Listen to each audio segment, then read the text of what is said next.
Dear students, hope you are all fine. Today we will study about the chapter Natural Vegetation and Wildlife from Geography. So let me start with the basic introduction of the chapter. Here natural vegetation means all the plants and trees which comes in our surroundings consist of the natural vegetation. And wildlife, it consists of all the animals. Therefore we will study this chapter from India's perspective. So our country India is one of the 12 mega biodiversities country of the world. Mega means big or vast. So biodiversity includes all the living organisms which consist of the human beings, plants or animals. Okay. So our country is a mega biodiversity as it consists of huge number of plants and animals in it. So with about 47,000 plant species, India occupies 10th place in the world and 4th in Asia in plant diversity. So India की जो place है world में वो 10th place है और जो है 4th place है एशिया में. अगर हम प्लांट की बात करें, प्लांट्स और ट्रीज़ की, अगर हम वेजिटेशन की बात करते हैं, there are about 15,000 flowering plants in India which account for 6% of the world's total number of flowering plants. ठीक है, 15,000 flowering plants हैं जो 6% of the world कंस्टिट्यूट करते हैं. ऐसे प्लांट्स जिनमें फ्लावर्स आते हैं. सो वर्ल्ड के जो 6% फ्लावरिंग प्लांट्स हैं वो इंडिया से बिलोंग करते हैं.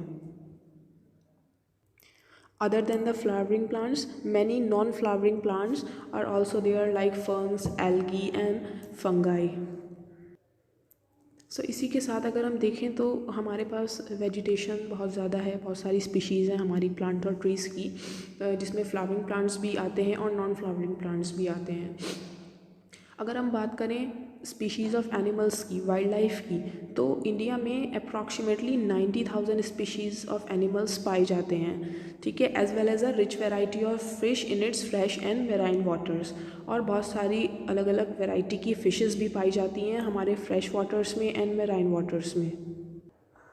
Therefore, all this adds to the biodiversity of our country and which is proving to be among the 12 biodiversities countries of the world.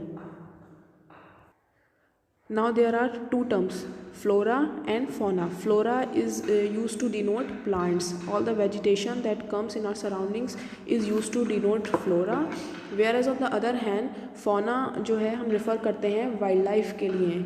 जितने भी हमारे स्पीशीज़ ऑफ एनिमल्स हैं, अलग अलग वैरायटी के एनिमल्स हैं, ठीक है, वो सारे fauna में आ जाते हैं.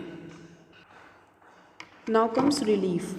Relief means earth structure, earth surface पे जो भी स्ट्रक्चर्स होते हैं वो रिलीफ का पार्ट होते हैं. ठीक है, जो भी स्ट्रक्चर अगर हम उनको एल्टीट्यूड के या उनके हाइट पे बेसिस पे क्लासीफाई करते हैं तो वो रिलीफ फीचर्स में आ जाते हैं हमारे. जैसे लैंड है, लैंड में आपका आ जाएगा माउंटेन्स, प्लेट्यूज. ठीक है, land affects the natural vegetation directly and indirectly.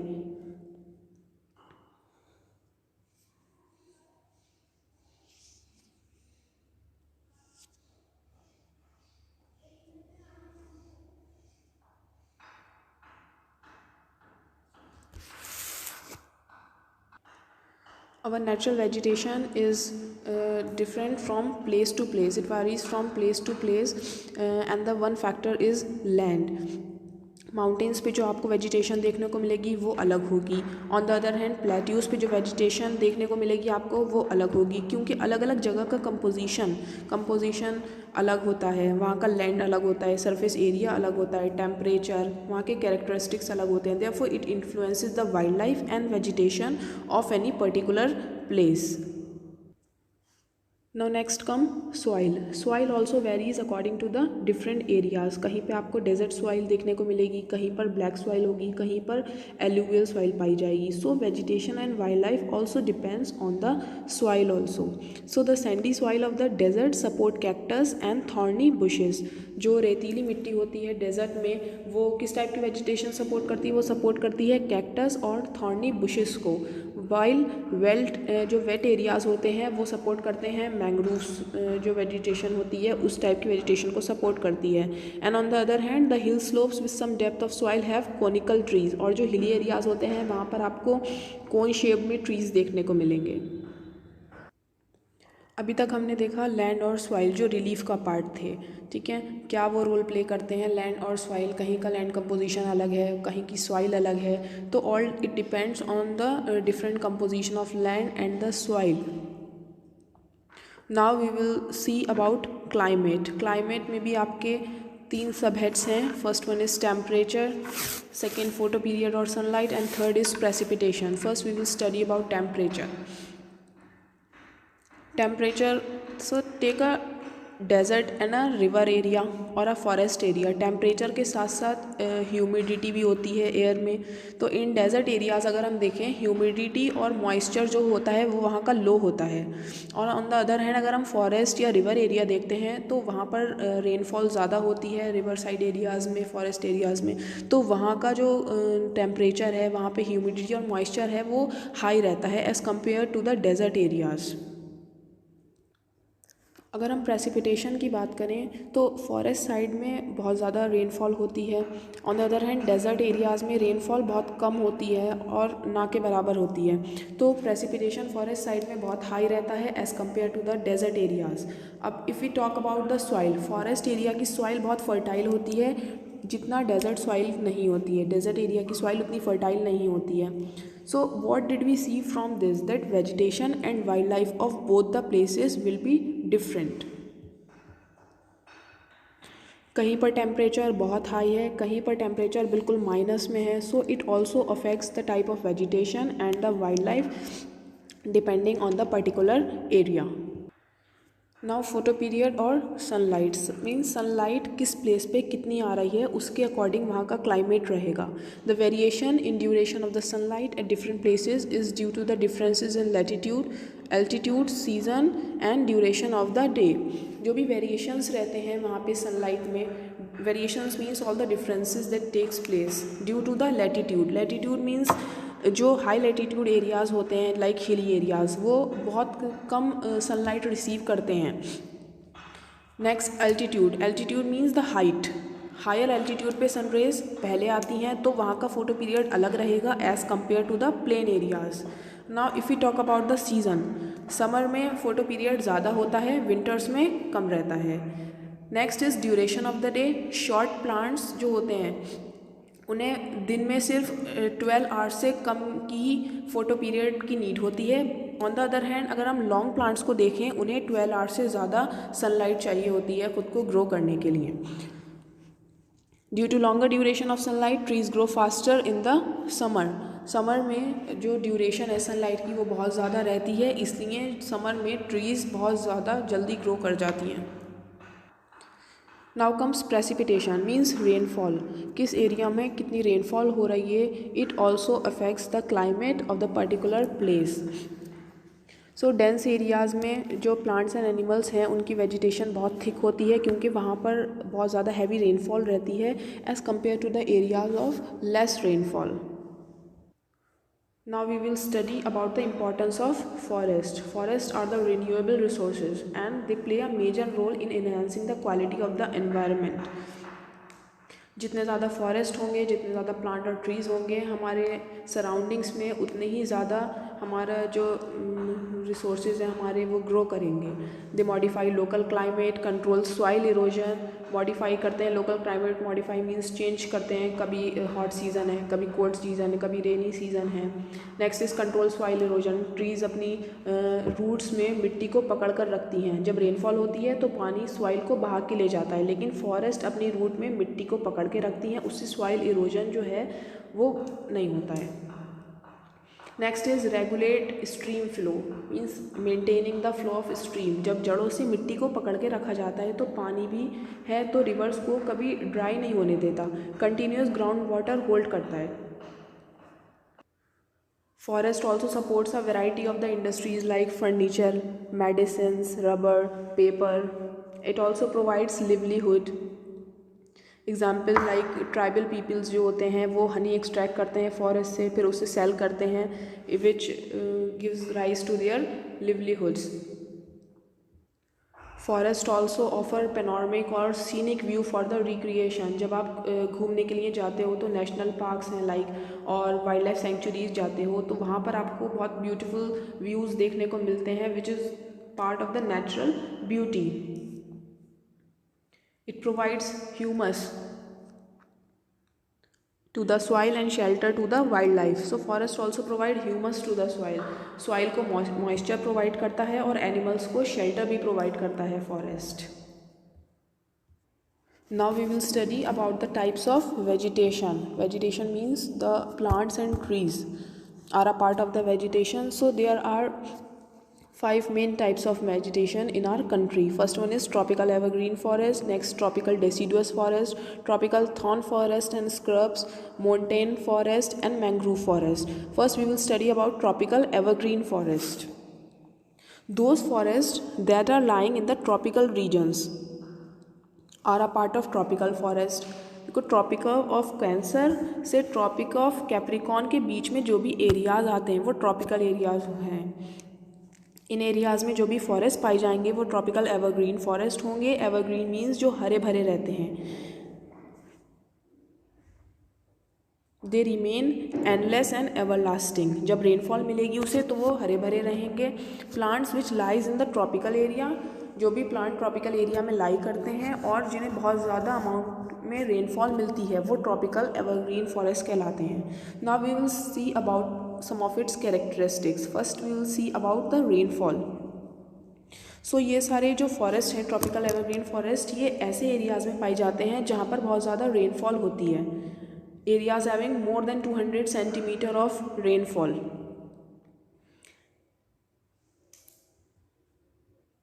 Next if we talk about the height of the trees in the tropical evergreen forest, तो इनकी हाइट जो है 60 मीटर या उससे ज़्यादा रहती है इन ट्रीज़ की हाइट. और इन ट्रीज़ का कोई भी डेफिनेट टाइम नहीं होता है इनकी लीव्स को शेड करने का. ये कभी भी अपनी लीव्स शेड कर सकती हैं in any month of the year or in any season. Now if we see some of the important trees of these forests, so they are ebony, mahogany, rosewood, rubber and cinchona, which are used for the making of furniture or musical instruments. Now moving forward to some common animals found in the tropical evergreen forest. They are elephant, monkey, lemur and deer. Lemur is also a type of monkey found in the tropical evergreen forest. More animals are also there like one-horned rhinoceros found in the jungles of Assam, West Bengal. इसके अलावा बहुत सारी birds, bats, sloth, scorpions और snails भी पाए जाते हैं इन tropical evergreen forest में. Next we will study about the tropical deciduous forest. Deciduous means झड़ने वाले और पतझड़. These are also of two types. One is moist deciduous and one is dry deciduous. इनको मॉनसून फॉरेस्ट भी कहा जाता है क्योंकि इन फॉरेस्ट ने इंडिया का मेजर पार्ट कवर कर रखा है. जो मॉइस्ट डेसिडुअस फॉरेस्ट होते हैं उनमें रेनफॉल बहुत ज़्यादा होती है. यू कैन से बिटवीन 200 और 100 सेंटीमीटर, 100 to 200 सेंटीमीटर के बीच में मॉइस्ट डेसिडुअस फॉरेस्ट में रेनफॉल देखने को मिलती है. ऑन द अदर हैंड अगर हम ड्राई डेसिडुअस की बात करते हैं तो वहाँ पर सिर्फ आपको 70 to 100 सेंटीमीटर की ही आपको एनुअल रेनफॉल देखने को मिलेगी. जो मॉइस्ट डेसिडुअस फॉरेस्ट होते हैं वो नॉर्थ ईस्टर्न स्टेट्स में आते हैं like Assam, Andhra Pradesh, Manipur, Meghalaya etc. and these are also found on the foothills. Foothills means base of the Himalayas. और जो ड्राई डेसिडुअस एरियाज होते हैं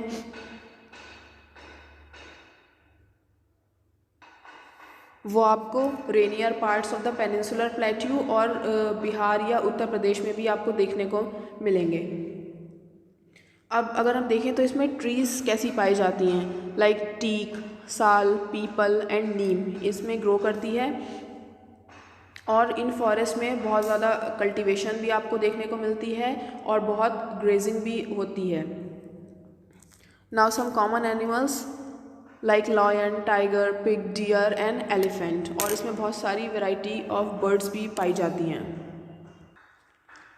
next is the thorn forest and scrubs. जो बुशेस और झाड़ियाँ वगैरह होती हैं और कांटेदार पेड़ और प्लांट्स होते हैं। So vegetation is not dense here. खाली ज़मीन देखेंगे जहाँ पर आपको कांटेदार ट्रीज़ होंगी, you can say low vegetation is found in this type of forest. यहाँ पानी की कमी होती है, देयरफॉर जो ग्रीनरी रहती है, हरियाली, वो बहुत कम रहेगी। अगर हम इसमें रेनफॉल को देखते हैं तो यहाँ पर 70 सेंटीमीटर से भी कम रेनफॉल देखने को मिलती है। इस टाइप की वेजिटेशन आपको नॉर्थ वेस्टर्न पार्ट में देखने को मिलेगी कंट्री के। और जो प्लांट्स स्पीशीज़ पाई जाती हैं वो हैं acacias, palms, euphorbias and cacti. ये वहाँ की मेन प्लांट स्पीशीज़ हैं। Trees are scattered and have long roots to penetrating deep into the soil in order to get moisture. Trees अगर आप यहाँ पर इन फॉरेस्ट में देखेंगे तो बहुत दूर दूर होगी और इनकी रूट्स जो हैं बहुत लॉन्ग रहती हैं। ट्रीज़ की जड़ें बहुत लंबी रहती हैं जिससे नीचे तक जाकर ग्राउंड वाटर ले आती हैं। और इनकी स्टेम्स जो होती हैं वो बहुत सक्यूलेंट होती हैं, पानी को स्टोर करके रखती हैं। लीव्स मोटी होती हैं और छोटी रहती हैं जिससे पानी ऊपर नहीं उड़े, इवेपोरेट नहीं हो। Now some common animals if we see in these forests, they are rats, mice, rabbits, fox, wolf, tiger, lion, etc. Next is the montane forest. ऐसे फॉरेस्ट जो माउंटेन एरियाज़ पे पाए जाते हैं। In mountainous areas, a decrease in the temperature with the increasing altitude leads to the corresponding change in the natural vegetation. जैसे जैसे आपका altitude, height जो है बढ़ती जाती है, वैसे ही वहाँ का टेम्परेचर डाउन होता जाता है। मीन्स आप जैसे जैसे माउंटेन्स पे ऊपर जाओगे तो वहाँ का टेम्परेचर नीचे माइनस में आता जाता है। तो we have studied before that कहीं का भी जो वेजिटेशन है, जो प्लांट ट्रीज़ हैं या वाइल्ड लाइफ है उनकी, वो बिलोंग करती हैं वहाँ के क्लाइमेट पर। Montane forests are also divided into 3 groups. Okay, the first one is the wet temperate forest, जिनकी हाइट होती है 1000 to 2000 मीटर्स पे। फिर सेकेंड है द टेम्परेट फॉरेस्ट, उनकी हाइट रहेगी 1500 to 3000 मीटर की। फिर the third one is the alpine vegetation. Alpine vegetation में जो सी लेवल है 3600 metre above the sea level आपको इस टाइप की वेजिटेशन मिलेगी, alpine vegetation. If we talk about the wet temperate forest, तो इनकी हाइट 1000 to 2000 मीटर के बीच रहती है और जो है इनकी डायमेंशंस बहुत ज़्यादा हैं, लार्ज हैं। On a wider area the forest is being covered, it requires large amount of water per day. Plant और ट्रीज़ अपनी ग्रोथ के लिए बहुत ज़्यादा वाटर की रिक्वायरमेंट रहती है इनको। ये पाए जाते हैं लो हिल्स लाइक शिवालिक्स पर, इस टाइप के आपको फॉरेस्ट मिलेंगे। और जो है हिमाचल प्रदेश का और बहुत सारे पंजाब और हरियाणा का पार्ट इस टाइप के फॉरेस्ट ने कवर कर रखा है। Next if you talk about the temperate forest, height मैंने आपको बताई थी 1500 to 3000 मीटर। इनमें आपको जो है ट्रीज़ देखने को मिलेंगी लाइक पाइन, देवदार, spruce, silver fir and Kedar also. और ये इसमें आपको कॉनिफेरस ट्रीज़ देखने को मिलेंगी जो कोन की शेप में जो ट्रीज़ होती हैं, इस टाइप की ट्रीज़ आपको टेम्परेट फॉरेस्ट में देखने को मिलेंगी। The third and the last one is our alpine vegetation. This type of vegetation is found on the high mountains. इसमें आपको बोथ टेम्परेट वेजिटेशन और ग्रास लैंड, इन दोनों को मिलाकर आपका एल्पाइन वेजिटेशन बनता है। तो जैसे जैसे आप माउंटेन एरियाज़ पे जाओगे अपर साइड, वहाँ पर स्नोफॉल जहाँ ज़्यादा देखी जाती है, वहाँ पे ट्रीज़ आपको बहुत कम देखने को मिलेंगी और ग्रासेस आपको बहुत ज़्यादा देखने को मिलेंगी। इसी वजह से वहाँ पर दोनों टाइप की वेजिटेशन पाई जाती है, both the grass land as well as the tree-like vegetation also are founded. The last type of vegetation we will study is the mangrove forest, which are found on the coastal areas, on the seaside areas, and they are also influenced by tides. Tide means जो oceans और rivers में waves के वजह से rhythmic rise और fall होता है, उसको हम टाइड्स बोलते हैं। इन एरियाज़ में पानी जो है कभी बढ़ता है कभी कम हो जाता है, जिससे मड और सिल्ट जो हमारी कीचड़ और सेडिमेंट है वो सॉइल को फर्टाइल बनाती है, जिससे मैंग्रोव फॉरेस्ट डेवलप होते हैं। जो मैंग्रोव फॉरेस्ट की रूट्स होती हैं वो इंटेंगल्ड होती हैं, मीन्स एक दूसरे से जुड़ी रहती हैं, जिससे पानी आता है तो इन ट्रीज़ को नहीं बहा सकता ड्यू टू द रूट। ऐसे फॉरेस्ट आपको कुछ रिवर्स के डेल्टास पे पाए जाते हैं। डेल्टास मीन्स ट्रायंगुलर लैंड जो होती है रिवर पर, रिवर के माउथ पर जो ट्रायंगुलर लैंड होती है उसको डेल्टास बोलते हैं। लाइक गंगा, गंगा जो है आपकी बांग्लादेश और वेस्ट बंगाल के बीच में लाई करती है। Next Mahanadi Krishna, Godavari and Kaveri.